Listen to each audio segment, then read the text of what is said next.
არც ერთ სამშობიაროს საქართველოს მასშტაბით არ ქონია სასაფლაო და ვინც მართლა გარდაიცვლებოდა, ხშირ შემთხვევაში ვინც მართლა გარდაიცვლებოდა, იმ ბავშვებს ატანდნენ მშობლებს. ჩვენ ვიყავით აბსოლუტურად ყველა სასაფლაოზე და ვიყავით ყველა სამშობიაროში. სამშობიაროს ყველა თანამშრომელი, დღევანდელი თანამშრომელი გვეუბნება, რომ თქვენ ხო არ გაგიჟდით რა უნდა აქ სასაფლაოს.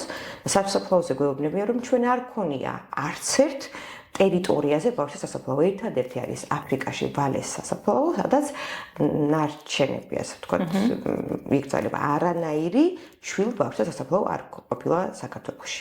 ანუ ეს არის ძალიან დიდი ტყუილი. თუმცა იმასაც ვერ ვიგებთ, ვინ არის ნამდვილად გარდაცვლილი და ვინ არ არის გარდაცვლილი, იმიტომ რომ ატანდნენ ხოლმე ცარიელ სასახლეებს, ახლა დღეს ხსნიან და ზოგმა ხეები აღმოაჩინა და ზოგმა ხო იცით, ახლა ქილებიდან 1000 უბედურება და კიდე იყო შემთხვევები, როდესაც ამ ბავშვებს არ მინდა ძალიან დამძიმება, მაგრამ ყინავდნენ ამ გარდაცვლილ ბავშვებს და თუ რომელიღაც ოჯახი, თქვათ, მაღალთანაობის პირი აღმოჩნდებოდა ან კატეგორიულად მოითხოვდა, საყინულიდან ამოქონდათ სხვისი ბავშვი და სხვის ფილს ატანდნენ.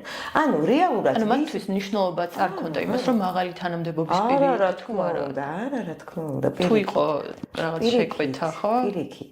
პირიქით, ანუ ამყვარი მშობლების მხრიდან შეკვეთა იყო უფრო ისეთ ბავშვებს ხვდებით, რომ განათლებული მშობლები, მაღალი თანამდებობის პირი, ანუ ჩვენ გვინდა ისეთი ლამაზი დედა, რომელსაც პირიქით, ანუ ნადირობა, ასე ვთქვათ, უფრო მიდიოდა ისეთ ოჯახებზე, ვინც ვერ წარმოვიდგენდა, რომ მათი შვილი მოიპარეს.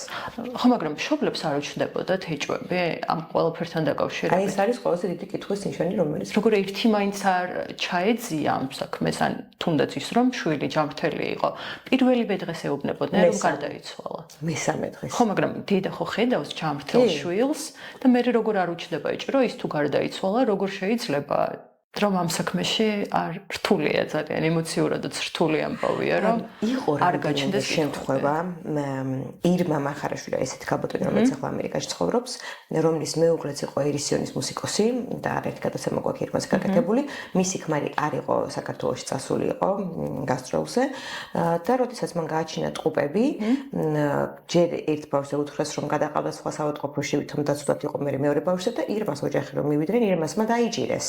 იმიტომ რომ მან კატეგორიულად მოითხოვა, ანუ რა თქმა უნდა პოლიცია, ასე ვთქვათ, პოლიცია შეკრული იყო საფრთხესთან, იმიტომ რომ ეს მამები რო გაეჩერებინათ, სანამ ამ საბუთებს მოაგვარებდნენ და სანამ ბავშვის გაყიდვას მოაგვარებდა, ამასობაში ეს მამაკაცები გადაყავდათ გაყოფილებაში, რომ ყოფილიყვნენ ჩუმად.